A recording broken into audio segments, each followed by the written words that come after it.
They thought they could bury me under their rules, but they didn't know I'd dig my way out and make them pay. My name's Caleb Turner, a 35-year-old mechanic with a knack for fixing things and a dream to live free on my 25-acre ranch outside Houston, Texas. That ranch was my sanctuary, a place where I raised goats, grew vegetables, and fixed up old cars in my barn. But the Pinewood Hills Homeowners Association turned my quiet life into a nightmare when they built a fence across the only road to my home. I turned their gate into my revenge, a private toll road that had them begging for mercy. This is the story of how I fought back and won. 2 years ago, I bought the ranch to escape the city's noise. It wasn't much, just open fields, a creaky farmhouse, and a barn that leaned a little too far to the left. But to me, it was perfect. I'd always loved working with my hands, ever since I was a kid taking apart radios in my dad's garage. On the ranch, I built a solar-powered water pump for my crops, and a gate that locked automatically at night to keep my goats safe. Neighbors loved my fresh tomatoes and eggs, and I'd let kids from the nearby Pinewood Hills community play in my fields on weekends. The road to my ranch cut through their neighborhood, a cluster of tidy houses with perfect lawns. I wasn't part of their HOA, but I had a legal easement, a document from the previous owner that gave me the right to use that road forever. For 2 years, everything was fine. I waved at folks like Sarah and Tom Jenkins, an older couple who bought my eggs and shared their homemade jam. Life felt good, until that letter arrived. It was a hot Tuesday afternoon, and I was covered in grease from fixing a tractor when I checked my mailbox. Among the usual bills was a crisp envelope from the Pinewood Hills HOA. It looked too official, like trouble waiting to happen. Inside was a notice about an urgent community meeting to discuss road access concerns and security upgrades. The words were vague, but they made my stomach twist. I wasn't an HOA member, so why were they dragging me into this? I called Sarah Jenkins, who sounded worried. "Caleb, I heard the new HOA president, Victor Hayes, wants to make changes. He's got big plans for the neighborhood. You should come to the meeting." Her voice had an edge, like she knew something bad was coming. I decided to go, clutching my easement papers, hoping to clear things up. Little did I know, that meeting would spark a war.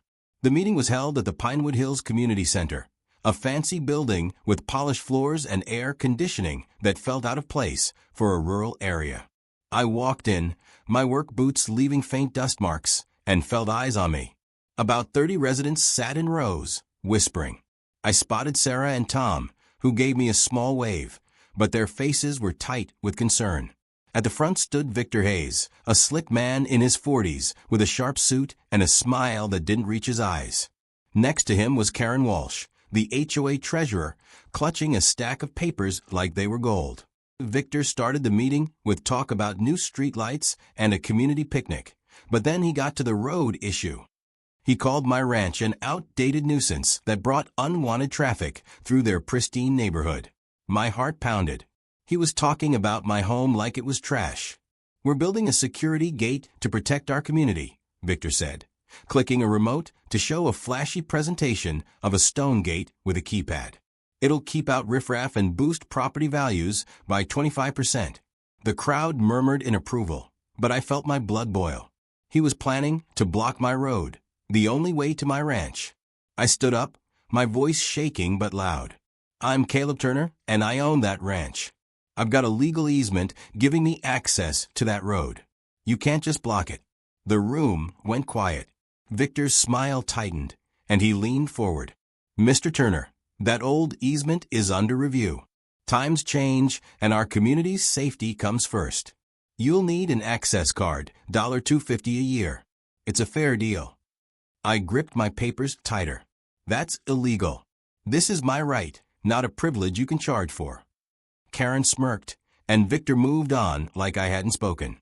I left the meeting fuming, knowing this was just the start. That night, I couldn't sleep.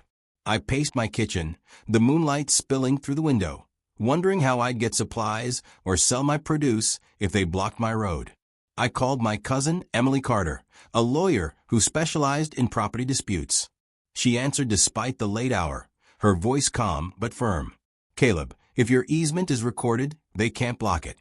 Get a certified copy from the county tomorrow. But be ready, this could get messy. Her words gave me a plan, but not comfort. I walked outside, the cool night air hitting my face, and saw orange stakes along the road. They were already marking where the fence would go. My chest tightened. This wasn't just about a gate. They wanted my land, my home, everything I'd built. I wasn't going to let them win without a fight. The next morning, I woke to the roar of construction trucks. I ran outside, still in my pajamas, and saw workers hammering posts into the ground. An 8-foot metal fence was going up, and a shiny gate was already half installed across my road. I shouted at a worker in a hard hat, "Who's in charge here?" He shrugged, avoiding my eyes. "Talk to the HOA, sir. We're just doing our job." I called Emily, who told me to take photos and record everything. By noon, Victor showed up, waving a so-called permit I couldn't get close enough to read. "This is our land, Mr. Turner," he said, smirking. "Pay the $250, and you'll get an access card in a week. Until then, good luck." I clenched my fists, my voice low. "You're breaking the law, and I'll prove it." He laughed and drove off in his sleek car. I knew then this was personal, but I had an idea brewing, one that would turn their game against them. I wasn't going to let Victor Hayes and his HOA cronies choke me out.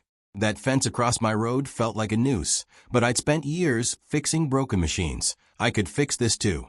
By noon, the gate was fully up, a shiny metal barrier that mocked my freedom. I stood there, staring at it, my heart racing with anger and fear. My goats bleated in the distance, unaware of the fight I was in. I needed a plan, something bold to hit them where it hurt. That's when the idea hit me. If they could charge me to use their road, I'd charge them to use mine. I'd turn their gate into my toll road. It was risky, but I was done playing nice. I called my buddy Jake Wilson, a welder who'd helped me fix my barn last summer. "Jake, can you build a toll booth? Something sturdy, with a barrier arm and a payment system." He laughed, thinking I was joking, but when I explained the HOA stunt, his tone changed. "They're messing with your livelihood, Caleb. Let's do this. I'll bring my tools tomorrow." I spent the afternoon at the county registry, getting a certified copy of my easement. The clerk, a kind woman named Linda, frowned when I told her about the gate. "That's not right," she said, handing me the papers. "Your easement's clear as day. They can't block you." Her words gave me a spark of hope, but I knew paperwork alone wouldn't stop Victor. Back at the ranch, I checked my savings. I had enough to build the toll booth, but legal fights could drain me dry. Emily called that evening, her voice sharp with urgency. "Caleb, I checked the HOA's permit. It's fishy. They didn't mention your easement in the application, which is a red flag. I'm drafting a cease and desist letter, but we need to act fast." I told her about my toll booth plan, expecting her to warn me off. Instead, she chuckled. "That's ballsy. If you're on your land, you can charge for access. Just make sure it's legal. Get a surveyor to confirm your property line." Her support fueled me. I wasn't just fighting for my road. I was fighting for my way of life. The next day, Jake arrived with his welding gear and a grin. "Let's make this gate their worst nightmare," he said. We worked under the hot sun, building a toll booth right where my driveway met their road. It had a sturdy metal frame, a solar-powered barrier arm, and a card reader I rigged from an old vending machine. I painted a sign, "Turner Ranch Toll, $5 per crossing, cash or card." By evening, it was ready. Sarah Jenkins stopped by, her eyes wide. "Caleb, this is crazy. You're really charging them." I nodded, wiping sweat from my brow. "They started this war. I'm just fighting back." She hesitated, then smiled. "Good for you. Victor's been pushing everyone around. We're with you." Her words warmed me, like a reminder I wasn't alone. The first car came at dusk, a fancy SUV driven by a Pinewood Hills resident named Greg. He rolled down his window, confused. "What's this, Caleb?" I explained the toll, pointing to their gate. "They're charging me $250 a year to use my road. Now you pay $5 to cross my land. Fair's fair." Greg grumbled but swiped his card. The barrier arm lifted, and he drove through. By nightfall, I'd collected $40 from 8 cars. It wasn't much, but it felt like victory. I sat on my porch, sipping coffee, watching the toll booth glow under the moonlight. For the first time since the fence went up, I felt in control. But Victor wasn't one to sit quiet. The next morning, he stormed up to my booth, his face red. "This is illegal, Turner," he shouted, waving a piece of paper. "Take this down, or I'll have you arrested." I stayed calm, leaning against the booth. "Check my property line, Victor. This is my land, and I can charge what I want. You want to talk illegal? Let's talk about your gate blocking my easement." He froze, his eyes narrowing. "You'll regret this," he spat, then marched off. I knew he'd come back with something worse, but I was ready. That evening, Tom Jenkins slipped me a note at my gate. "Caleb, Victor's telling people you're a threat to the community. He's got a meeting tonight to shut you down. Be careful." My stomach sank, but I wasn't backing off. I had a trick up my sleeve, one Victor wouldn't see coming. I installed a cheap security camera on the booth, hidden behind a fake panel. If Victor tried anything shady, I'd catch him. Emily called later, her voice tense. "Caleb, I found something. Victor's got a deal with the developer, Horizon Homes. They want your land for a gated community. This gate's just the start. They're trying to force you out." My hands shook as I gripped the phone. It wasn't just about a road. It was about stealing my home. I thanked Emily and hung up, my mind racing. Victor thought he could bully me into selling, but he didn't know I'd grown up fixing things others thought were broken. I'd fix this too, and he'd pay for underestimating me. Victor thought he could scare me into submission, but he was about to learn I wasn't just a mechanic. I was a fighter. My toll booth was making waves, and Pinewood Hills residents were grumbling about the $5 fee. I didn't care about the money. I wanted to show the HOA they couldn't control me. But Victor's next move hit harder than I expected, and it pushed me to dig deeper into his lies. That night, I sat in my barn, the glow of my laptop lighting up the tools around me, and found a clue that turned this fight into something bigger than a gate. The community meeting Tom warned me about happened that evening. I didn't go. I knew it'd be a trap to paint me as the villain. Instead, I checked my security camera's footage. Around midnight, I saw two figures sneaking up to my toll booth, their faces hidden under hoods. They sprayed paint on the sign, turning Turner Ranch Toll into a mess of red scribbles, and tried to pry open the card reader. My heart raced as I saved the video. This wasn't just vandalism, it was proof Victor was playing dirty. I called Jake, who was still up welding a gate for a neighbor. "They hit the booth, man," I said, my voice tight. "Caught it on camera." Jake whistled. "Send it to Emily. That's evidence." I emailed the footage to my cousin, who replied instantly. "This is gold, Caleb. I'm filing for a restraining order against the HOA tomorrow." The next morning, I cleaned up the booth, repainting the sign, while neighbors drove by, some waving, others glaring. Sarah stopped with a basket of muffins, her face worried. "Caleb, people are talking. Victor's saying you're extorting the community. He's pushing for a vote to fine you $500 a day for the booth." I laughed, bitter. "Let him try. This is my land." But her words stuck with me. Victor was turning the neighborhood against me, and I needed allies. I invited Greg, the SUV guy from the first toll, to my ranch for coffee. He was skeptical, but came, sitting on my porch with a mug. "Why should I care, Caleb?" he asked. "This gate mess is your problem." I leaned forward, keeping my voice steady. "It's not just me. Victor's raising your HOA fees to pay for that gate. Check your bill." Greg's eyes widened. "You're kidding." I showed him my easement papers and the vandalism footage. He left promising to spread the word. That afternoon, Emily called with a bombshell. "Caleb, I got the HOA's financial records.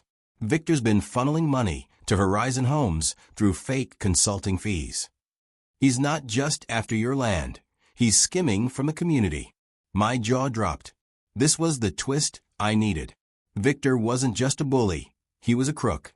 I asked Emily to dig deeper, and she promised to get bank statements. Meanwhile, I noticed a pickup truck parked across the road, watching my booth. The driver, a guy in sunglasses, sped off when I approached. My gut told me Victor was behind it, maybe planning something worse than spray paint. I added a second camera to the booth, just in case. By evening, The toll booth was busier than ever. I collected $75, but the real win was the chatter. Greg had talked to neighbors, and a few, like a young mom named Lisa, stopped by to thank me. I checked my HOA bill, she said, her voice shaking. It's up $100 this month. Victor lied about the gate being free. I nodded, handing her a free egg carton. Spread the word, Lisa. We're not the enemy Victor is. She smiled, and I felt the tide turning. But then, at 9 p.m., my phone buzzed with a text from an unknown number. Take down the booth, or you'll lose more than your road. My hands shook as I showed it to Jake, who'd stopped by to check the booth's wiring. This guy's desperate, Jake said. You got him scared, Caleb. I wasn't sleeping well anymore. Every creak of the farmhouse made me jump, thinking of that truck or another vandal. But the threat only made me dig in harder. I called surveyor Mike, who confirmed my property line extended 10 feet past the toll booth, right into the HOA's road. That gave me an idea. I'd make the toll booth bigger, with a sign that'd hit Victor where it hurt. Pinewood Hills HOA scams revealed. Ask about your fees. I painted it that night, my hand steady despite the fear. The next morning, a crowd gathered, some cheering, others shouting. A woman named Claire, who'd never spoken to me before, yelled, "Is it true Victor's stealing?" I handed her a flyer I'd made, listing the HOA's shady fees. The crowd buzzed, and I knew Victor's meeting hadn't gone as planned. Then came the twist I didn't see coming. Emily called, her voice low. "Caleb, I got Victor's emails. He's been talking to Horizon Homes about a deal to buy your ranch after forcing you out. But there's more. He's got a cousin on the county board who approved that gate permit without a vote." My heart pounded. Victor wasn't just greedy. He had connections pulling strings. I felt the walls closing in, but I wasn't done. I told Emily to leak the emails to a local reporter I knew, Hannah. If Victor wanted a war, I'd fight with truth. As I hung up, I saw that truck again, parked closer this time. The driver was watching, and I knew the next move would be uglier. Victor's threats were like gasoline on a fire. They only made me burn brighter. My toll booth was now a beacon, drawing neighbors who were tired of the HOA's lies. But Victor wasn't done playing dirty, and the twist that came next nearly broke me. I was fighting for my ranch, my home, but what I uncovered about Victor's plans showed me this was bigger than just my land. It was about greed, power, and a community waking up to fight back. The morning after Emily's call about Victor's cousin on the county board, I woke to a pounding on my door. It was Jake, his face pale. "Caleb, they cut your power." I ran outside, and sure enough, my solar panels were still humming, but the backup grid line to my house was dead. I called the utility company, and a board operator said, "There's an HOA order to disconnect non-members for unpaid fees." My blood boiled.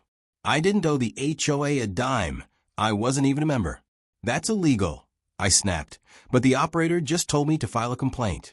I knew Victor was behind it, flexing his connections to squeeze me out. I called Emily, who was already on it. "This is retaliation," she said.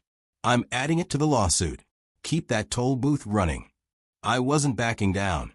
I rigged a generator to keep my fridge and lights on, but the power cut hurt. My water pump needed the grid for heavy loads. I worked through the day, sweat soaking my shirt, as Jake helped me add a second barrier arm to the toll booth. We also put up a bigger sign. HOA cuts power to honest rancher. Ask why your fees are rising. Neighbors slowed their cars to read it, some honking in support. Lisa, the young mom, brought her kids over with a plate of cookies. "Caleb, we're spreading your flyers," she said, her eyes fierce. "Victor's losing control. Half the neighborhood's talking about his scam." I thanked her, my throat tight.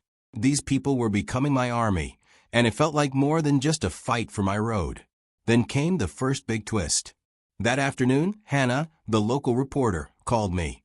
"Caleb, I got those emails from Emily. They're explosive. Victor's been promising Horizon Homes your land for months. But there's something else. His cousin, Richard Hayes, didn't just approve the gate permit. He's a silent partner in Horizon Homes." My heart skipped. This wasn't just a personal vendetta. It was a full-on conspiracy. Hannah wanted to run a story, but she needed more proof. "Can you get me something concrete like a recording?" she asked. I didn't have one yet, but I knew where to start. Victor was holding another HOA meeting that night, and I had a plan to catch him slipping. I asked Greg to sneak a voice recorder into the meeting. He was nervous, but agreed after seeing the emails. "If Victor's stealing, I'm done with him," he said, tucking the tiny device in his pocket. While he was at the meeting, I checked my cameras. The same pickup truck was back, parked just outside my property. This time, the driver got out, a burly guy I didn't recognize. He tossed a brick at my toll booth, cracking the card reader. My camera caught it all, clear as day. I sent the footage to Emily and Hannah, my hands shaking with rage. Victor was escalating, and I was one step ahead. But the real twist came when Greg called me at midnight, his voice low. "Caleb, you won't believe this. Victor admitted in the meeting he's raising fees to cover legal battles against you." I got it recorded. I listened to the recording, my heart pounding. Victor's voice was smug. "Turner's little stunt won't last. We'll bury him in fines, and Horizon will buy his land cheap. Our fees are a small price for progress." The room had gone quiet, Greg said, with some residents muttering in anger. That recording was dynamite. It proved Victor's greed and his plan to force me out. I sent it to Hannah, who said she'd publish the story by morning. But I wasn't celebrating yet. That night, I heard a noise outside, metal scraping. I grabbed a flashlight and ran to the toll booth. Someone had slashed the generator's fuel line, and gas was pooling on the ground. I smelled smoke and saw a flicker of flame nearby. My stomach dropped. They were trying to burn it down. I doused the flame with a fire extinguisher, my hands trembling. I called the sheriff, who showed up an hour later. Deputy Ramirez, a guy I'd sold eggs to before, took my statement and the new footage. "This is serious, Caleb," he said, shaking his head. "I'll look into it, but the HOA's got friends in high places." I nodded, knowing he meant Richard Hayes. I wasn't safe anymore, but I wasn't running either. I fixed the generator by dawn, my eyes burning from no sleep. Hannah's story hit the local news site that morning, with a headline, "HOA President Caught in Land Grab Scandal." My phone buzzed with texts from neighbors. Some apologized, others offered help. Claire, the woman from the crowd, brought me coffee. "We're starting a petition to remove Victor," she said. "You're not alone." Her words hit me hard, like a reminder of why I was fighting. But the biggest twist was still coming. Emily called as I was repairing the booth. "Caleb, I found a paper trail. Victor's been forging signatures on HOA documents to push through the gate and fee hikes. One of those signatures was Tom Jenkins. He never agreed to anything." I froze, picturing Tom's kind face. Victor had crossed a line, dragging my friends into his lies. I knew then I had to hit back harder. I planned to confront Victor at the next HOA meeting, with Hannah, the petition, and every neighbor I could rally. This wasn't just about my ranch anymore, it was about justice. The fire at my toll booth was a warning, but it only made me more determined to take Victor down. His lies were unraveling, and the neighborhood was buzzing with anger after Hannah's article exposed his deal with Horizon Homes. I was ready to face him at the next HOA meeting, armed with evidence and allies. But the twist that came next shook me to my core, showing me just how far Victor would go to win. This wasn't just about my ranch anymore. It was about saving a community from a man who'd sell us all out. I started the day fixing the toll booth, my hands still shaky from the night before. Jake helped, welding a new fuel line while cursing Victor's name. "This guy's unhinged, Caleb," he said, wiping sweat from his face. "You sure you want to keep poking him?" I nodded, my jaw tight. "He's not taking my home, Jake. Not without a fight." By noon, the booth was back up and I added a new sign, "Victor Hayes Scams Exposed. Join the fight." Neighbors slowed to read it, some snapping photos. Lisa dropped by with her kids, her face lit with excitement. "Caleb, the petition's got 50 signatures already. Claire's organizing a protest at the meeting." I smiled, feeling the weight of their support. These weren't just neighbors, they were family now. Then came the first twist. Tom Jenkins called, his voice trembling. "Caleb, I saw those forged documents Emily found. my signatures on them, but I never signed anything. Victor's been using my name to push his agenda. I felt a chill. Tom was in his 70s, a retired teacher who'd always been kind to me. Victor's betrayal cut deep, and I promised Tom we'd make it right. I called Emily, who was furious. "This is fraud, Caleb. I'm adding it to the lawsuit, but we need to confront Victor publicly. Can you get Tom to the meeting?" I agreed, knowing Tom's presence would shock the room. But I had a bad feeling Victor wasn't going to sit quietly. That afternoon, I met Hannah at a coffee shop to plan. She was typing furiously on her laptop, her eyes bright. "Caleb, my article's gone viral. People are sharing it online, and a bigger news outlet wants an interview." I was stunned. My little toll booth was now a symbol of fighting back against HOA greed. But Hannah had more. I dug into Richard Hayes, Victor's cousin. He's been pushing shady permits for years. If we can link him to the gate, we've got them both. I gave her my camera footage and Greg's recording, my heart racing. This was bigger than I'd imagined. As we talked, I noticed a man at a nearby table staring at us. He left when I looked his way, but I recognized his face from a pickup truck. Victor was watching me.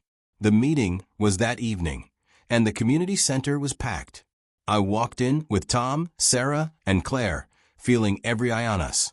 Victor stood at the front, his smile forced, with Karen Walsh beside him, glaring. He started with his usual talk about community values, but the crowd was restless. Claire stood up, holding the petition. "Victor, we know you forged signatures and raised fees for your own gain. Step down." The room erupted, some cheering, others shouting at her to sit. Victor raised his hands, calm as ever. "This is nonsense. Mr. Turner's lies are tearing us apart." That's when Tom stood, his voice shaking but strong. "You used my name on fake documents, Victor. I never agreed to your gate." Gasps filled the room, and Victor's face paled. Then came the second twist. Karen, who'd been silent, suddenly spoke. "Victor, tell them the truth." The crowd froze. Karen's eyes were red, like she'd been crying. "He made me help with the gate, said it was for safety. But it was all for Horizon Homes. I'm done lying." Victor turned on her, his voice sharp. "You're out of line, Karen." But the damage was done. Residents started yelling, demanding answers. I stepped forward, holding up my easement papers. "This gate's illegal, and Victor's stealing from you to fund his deal. Check your fees." I played Greg's recording on my phone, Victor's voice echoing. "We'll bury Turner. Horizon will buy his land cheap." The room exploded in chaos, and Victor stormed out, shoving past me. I thought we'd won, but the night brought another twist. At 2 a.m., my phone rang. Deputy Ramirez. "Caleb, someone broke into the HOA office. Files are missing, and your name's on a vandalism report. Victor's blaming you." My heart sank. I hadn't been anywhere near the office, but I knew this was Victor's revenge. I checked my cameras and saw the pickup truck again, circling my ranch at midnight. The driver wasn't alone this time. Victor was in the passenger seat. I sent the footage to Ramirez and Emily, my hands shaking. Victor was framing me, and with his cousin's connections, he might pull off. I barely slept, knowing the next meeting would be a showdown. But I had one more trick, a plan to turn Victor's lies into his downfall. Victor's attempt to frame me for vandalism was a desperate move, but it showed how scared he was. The neighborhood was turning against him, and my toll booth was a daily reminder of his lies. I was ready to fight back with everything I had, but the twist that came next pushed me to the edge. They weren't just after my land. They wanted to break my spirit. But I wasn't alone anymore, and what I found out about Victor's past changed everything. I started the day checking my cameras, my eyes burning from no sleep. The footage of Victor in the pickup truck was clear, and I sent it to Deputy Ramirez, hoping he'd see through the HOA's lies. My phone buzzed with a text from Hannah. "Stories blowing up. National news wants to talk. Keep the pressure on." I felt a rush of hope, but it was short-lived. By noon, a tow truck rolled up to my toll booth, sent by the HOA to remove an illegal structure. I ran outside, my heart pounding, and stood in front of the booth. This is my land. I shouted at the driver, a nervous guy named Pete. He shrugged. Orders from Victor Hayes. He says you're breaking the law. I showed him my property line survey, and he backed off, muttering an apology. But I knew Victor wouldn't stop. I called Emily, who was already working on an injunction to stop the HOA's harassment. Caleb, I got something else, she said, her voice tense. Victor's been sued before, 3 years ago in Austin. He ran a similar scam with an HOA there, forcing out a small business for a developer. He's got a pattern. My jaw dropped. This was the twist I needed. Victor wasn't just a greedy HOA president. He was a repeat offender. Emily sent me court records, and I forwarded them to Hannah. If we could prove Victor's history, his credibility would collapse. But I needed more than documents. I needed to catch him in the act. That afternoon, Claire and Lisa organized a protest outside the HOA office. About 20 neighbors showed up, holding signs that read "Stop Victor Scams" and "No more fees." I joined them, my toll booth sign now a rallying cry. Victor Hayes lies. Save our community. Sarah brought Tom, who looked frail but determined. Caleb, I'm testifying against him, he said, gripping my arm. He used my name, and I won't let it slide. I nodded, my chest tight with gratitude. These people were risking their own peace to stand with me. But as we marched, I saw that pickup truck again, parked nearby. The driver was taking photos, and I knew Victor was planning his next move. Then came a bigger twist. Hannah called me during the protest, her voice shaking. Caleb, someone leaked a video to my editor. It's Victor meeting with Horizon Homes last month, promising them your land for $1 million deal. He bragged about cutting your power and framing you. My heart raced. Who leaked it? I asked. She hesitated. Karen Walsh. She's turning on Victor. Says she's got more evidence. I couldn't believe it. Karen, Victor's loyal sidekick, was betraying him. I told Hannah to hold the video until we could use it at the right moment. Karen's flip was a game changer, but I didn't trust her completely. She'd been part of Victor's schemes too long. That night, I set a trap. I spread a rumor through Lisa that I was dismantling the toll booth, hoping Victor would take the bait. Sure enough, at 1 a.m., my cameras caught him sneaking onto my property with a crowbar, trying to break the booth's lock. I called Ramirez, who arrived in minutes and caught Victor red-handed. You're done, Hayes, Ramirez said, cuffing him. Victor's face was pale, but he sneered at me. You think this stops me? My cousin will bury you. I smiled, holding up my phone, which was recording. Say that again for the news, Victor. He went silent, and I knew we had him. But the biggest twist came the next morning. Karen showed up at my ranch, her eyes puffy from crying. Caleb, I'm sorry, she said, handing me a USB drive. This has emails, contracts, everything Victor's been hiding. He threatened my job if I didn't help him. I took the drive, stunned. Karen wasn't just flipping. She was handing me the keys to Victor's downfall. I called Emily and Hannah, and we met to review the files. They showed Victor's deal with Horizon Homes, fake permits, and even a plan to raise HOA fees by 30% to cover his legal costs. My hands shook as I realized the scope of his greed. But I also knew Victor's cousin, Richard, was still out there pulling strings. This fight wasn't over yet. Catching Victor at my toll booth felt like a victory. But I knew it was only half the battle. His cousin Richard, with his county board connections, was still a threat, and the evidence Karen gave me was a ticking bomb. I wanted to end this war, not just for my ranch, but for every neighbor Victor had scammed. The twist that unfolded next showed me how deep the corruption went, and they pushed me to take a risk that could either save us all or cost me everything. I started the day meeting Emily and Hannah at my ranch, the USB drive burning a hole in my pocket. We sat in my kitchen, going through Karen's files. They were a gold mine: emails between Victor and Richard, fake invoices, and a contract promising Horizon Homes my land for a luxury condo project. Emily's eyes widened. Caleb, this is enough to take down both of them. Richard misused his position to approve the gate. We can file a criminal complaint. I nodded, but my stomach churned. Going after a county official was dangerous, and I wasn't sure how far Richard's influence reached. Hannah was already typing. I'm pitching this to national news, she said. This isn't just local anymore. By noon, the neighborhood was electric. Claire's petition to remove Victor had 100 signatures, and residents were boycotting HOA fees. Lisa organized a meeting at her house, and I brought Tom and Sarah to share our evidence. The room was packed, with neighbors I'd never met before. Victor's been lying to us for years, I said, holding up the USB drive. He and his cousin planned to sell my land and raise your fees to pay for it. The crowd gasped, and Greg stood up. I'm done with this HOA. Let's vote them out. Cheers erupted, but I saw fear in some faces.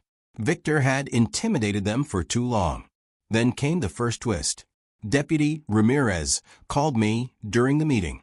Caleb, Victor's out on bail. His cousin pulled strings. Watch your back. My heart sank.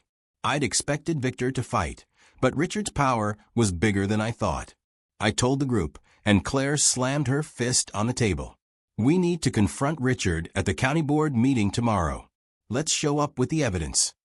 I agreed, but I was nervous. If Richard could get Victor out of jail, what else could he do? That night, I doubled the cameras around my ranch and kept my shotgun by the door, just in case. The next twist hit like a storm. Hannah called at midnight, her voice shaking. Caleb, someone broke into my office. They took my laptop with the video of Victor and Horizon Homes. I froze. Was it Richard? She sighed. I don't know, but I backed up the video online. We're still good, but they're desperate. I couldn't shake the feeling that Victor and Richard were planning something big. I checked my toll booth cameras and saw nothing, but my gut told me trouble was coming. I called Jake, who came over with a crowbar and a grin. Let's reinforce that booth, man. They're not touching it again. The county board meeting was the next morning, and we showed up in force, me, Claire, Lisa, Tom, Sarah, and 30 neighbors. I brought the USB drive and Karen's emails printed out for everyone to see. Richard Hayes sat at the front, his face calm, but his eyes sharp. I stood up, my voice steady. Mr. Hayes, you approved an illegal gate to help your cousin steal my land. We've got proof. I held up the emails, and the room buzzed. Richard laughed, smooth as silk. These are fabrications. Mr. Turner's been harassing our community. But then Karen walked in, her head high. I gave him those emails, she said, her voice clear. You and Victor planned it all. The crowd gasped, and Richard's smile vanished. The final twist came that afternoon. Ramirez pulled me aside after the meeting. Caleb, we found your stolen laptop in Victor's car. He's back in custody, and Richard's under investigation. I couldn't believe it. Karen's betrayal and our evidence had cornered them both. But Richard wasn't done. He called me that evening, his voice cold. Drop this, Turner, or you'll regret it. I know people. I hung up, my hand shaking. I wasn't scared anymore. I was angry. I told Emily to push the lawsuit and Hannah to release the video. This was war, and I was ready for the final battle. Victor and Richard were cornered, but I knew men like them didn't go down easy. My toll booth had become a symbol of resistance, and the neighborhood was behind me. With Hannah's video ready to drop and Emily's lawsuit filed, I was ready to end this fight. But the final twist showed me that winning wasn't just about beating the bad guys. It was about building something better for everyone. The morning after the county board meeting, Hannah released the video. It spread like wildfire, showing Victor bragging about his deal with Horizon Homes and admitting to framing me. By noon, it was on national news, with headlines calling Victor and Richard HOA con artists. Pinewood Hills residents flooded my ranch with support, bringing food and offering to help with repairs. Claire and Lisa organized a final HOA meeting to vote Victor out, and I knew I had to be there. I walked into the community center with Tom, Sarah, and Karen, who was now fully on our side. The room was packed, and the air was electric. Victor showed up, his face haggard but defiant. He tried to speak, but Claire cut him off. We've seen the video, Victor. You're done. The crowd cheered, and Greg handed out copies of Karen's emails. Karen stood, her voice shaking. I helped Victor because I was scared, but I'm not anymore. He and Richard planned to sell Caleb's land and raise our fees to cover it. The room erupted and Victor tried to leave, but Ramirez was at the door, ready to arrest him again. Then came the first twist. Richard had resigned from the county board that morning, citing personal reasons. Emily whispered to me, "He's cutting ties to save himself." The investigation's closing in. The vote was unanimous. Victor was out, and the HOA elected Claire as interim president. She promised to dissolve the gate and refund the extra fees. I spoke up, my voice steady. This wasn't just about my ranch. It was about all of us standing up to greed. The crowd clapped, and Tom hugged me, tears in his eyes. But the biggest twist came later that day. Karen revealed she'd kept a hidden file. Bank records showing Richard had funneled HOA money into his own account. Emily used it to file a new complaint, and by evening, Richard was arrested for fraud. The crowd outside the sheriff's office cheered as he was led away. With Victor and Richard gone, the HOA removed the gate the next week. I tore down my toll booth, but I kept the sign as a reminder, Turner Ranch, open to all. I hosted a barbecue on my land, inviting every neighbor. Lisa's kids ran through the fields, and Sarah brought her famous jam. Greg helped me fix the barn, and Claire announced plans for a community garden on my ranch, funded by the refunded fees. I looked around, my heart full. I'd fought for my home and won, but more than that, I'd found a family. The moral lesson hit me as I watched the sunset that night. Greed can tear people apart, but standing together can build something stronger. My ranch wasn't just mine anymore. It was a place where neighbors shared food, stories, and hope. Victor and Richard thought they could break us, but they only made us fight harder. I learned that no fence, no matter how tall, can stop a community that refuses to back down.